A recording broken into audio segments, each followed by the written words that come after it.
Hello, welcome to the I2C sensor tutorial video. Hopefully at this point you completed the LED tutorial. If you haven't, I would strongly suggest you to look over that and do that tutorial before you start this one. It's going to make things a little bit easier if you don't have any experience with setting up circuits or working with electronics.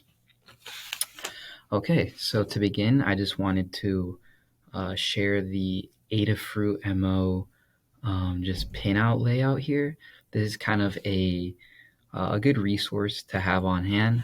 You can just search this up on the Adafruit GitHub, and you can see it for the board right here. You can see all the different connections, all the pin layout, and what it means. So when you're working with different sensors, it's very helpful to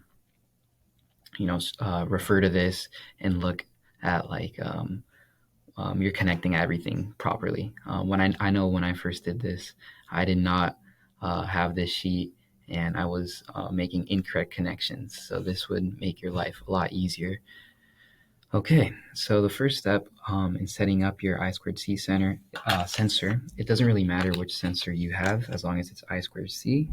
And the first step in setting this whole thing up is that you want to search up the data sheet for the sensor that you have. So how you find the data sheet is that you pretty much Google the name of the gesture sensor, the sensor that you have. In my case, I'm using the SparkFun ZX gesture sensor. So I just type in the name and then add data sheet to that Google search. And then you should find a data sheet that looks something like this or similar. And the important part of the data sheet is you want to find the pin layout. Of course, in this data sheet, there's a lot of helpful information of the sensor and how it works. So if you want to learn more about the sensor itself, it'd be helpful to read through this. But for our purposes, we want to look at the sensor pinout, and here you can see that it labels there's a picture of the sensor and it labels what that pin does. So you want to make sure that you're connecting these right, you're connecting your wires into the right pins.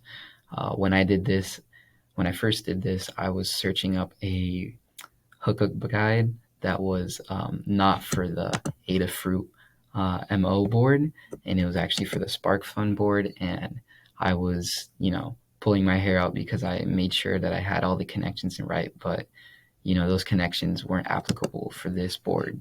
So make sure that you're using the correct hookup guide and board, pinouts for this hookup. So yeah. Now with the data sheet, you can look at your board and see the connections that you want to make. So for example, in this case here, for the input voltage pin 2, that is the VCC, the input voltage. You want to connect that, if you were using the Adafruit MO, you want to connect that into the 3 volt over here, the 3.3 volt. If you obviously you want to connect the ground to ground, and then here pin 7, the DR, you want to actually, sorry, not the DR, the CL, you want to connect that to the SCL of your board, and you just go here, find the SCL, and boom. And this is pretty much the process you want to take for making your connections if there's no hookup guide online. All right, at this point, you should have made your proper connections between your Feather MO board and sensor, and it should look something like this. I was a little lazy and I didn't use a breadboard, one of these. But if you are kind of new to this and you really want to visualize things and make things more organized, I would recommend using a breadboard for your hookups. All right, let's jump into the Arduino side of things. So the first step that you want to do is that you want to search up example code for the sensor that you're using. So you type in the sensor's name, and then you type in example code in Arduino. Hopefully something pops up. In my case, I have code here from the manufacturer's SparkFun. And yeah, you want to look through the code, make sure you understand it, and copy it over to Arduino. Over here, I have it copied. And yeah, before we get started with Arduino, it's also important to note that you've you've installed all the proper board files to Arduino. If you haven't done that, you're going to have issues with your code. It's not going to compile, and your sensor's not going to work. So make sure you go to the Loom 4 GitHub page and just go through these steps here under install board profile. And once you have that, you can run your code and see it work. All right, now onto the Arduino IDE. So once you've copied over your screen and you've had all your board profiles installed, now you want to run your code. So to run your code, you click on this arrow here, it compiles it, and then it uploads it to the FeatherMO. One important thing to note here is that you want to select the right board profile every time you run your code and after your code. Once you run your code, for some reason, it's going to disconnect. So then you're going to want to reconnect it again with your correct board profile so it gets uploaded properly to your sensor. So yeah, you want to go here to select other board import, search up Loomified FeatherMO, and then you want to select the port that your FeatherMO board is connected to. So once you've done that and you've run it, you're going to have to repeat that step one more time. And once you've done that properly, you should get something on your serial monitor. As you can see here, the serial monitor is outputting the data that is being received by the sensor. Right now I'm waving my hand in front of the gesture center, so you can see that the data is changing. So yeah, once you've had a successful, once you see data, outputting from your serial monitor, you have successfully connected your sensor to your FeatherMO board. All right, to set up the Loom code onto your sensor, you want to navigate to the Loom GitHub page, and from there you will find all the Arduino code that we have for all the sensors in our library. So if you navigate to the examples folders and then click inside the sensors folder, you can look through the list of the sensors that we have, and then you can click on the sensor that you're working with. Here I have the code for the ZX gesture sensor that I'm working with and I have hooked up. And something that you'll notice as you go through all the example code is that they all follow a similar structure and they look almost identical, besides this part right here, and that in each Arduino code, there's going to be a different class module that is being called.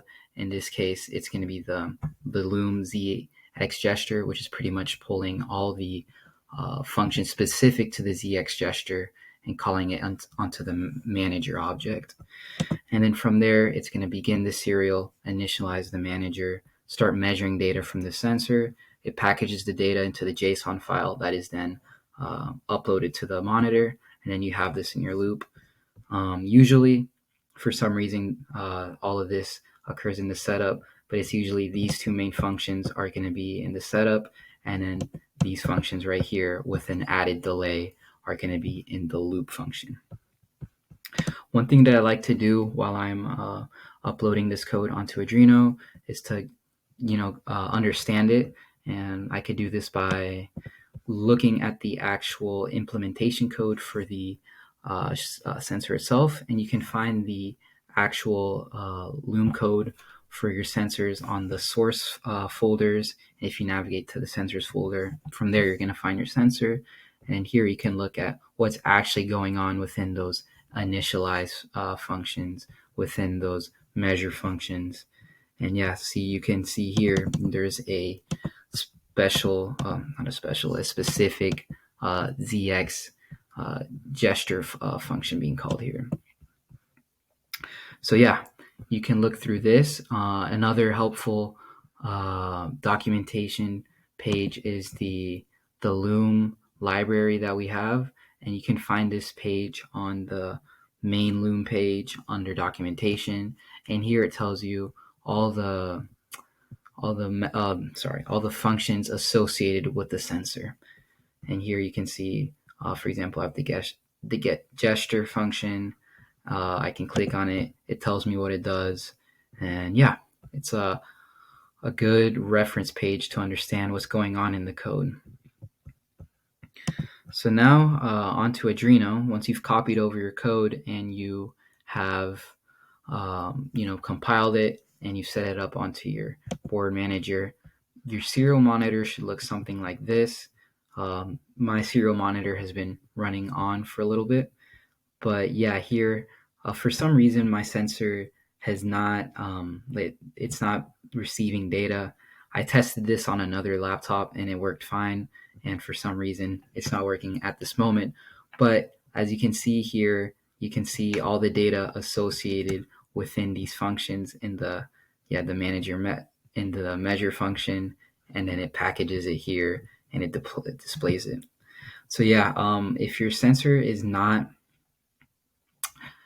displaying this type of data into the serial monitor, you probably did something wrong, and I'd look through your code. And yeah, one thing to know is that sometimes if the code's not working, it's also good to double check with the manufacturer's example code or other code online to make sure that you have your sensor working. In a lot of cases, it's that you have bad wiring. So make sure that you double check that your sensor is actually working before you're implementing the Loom code.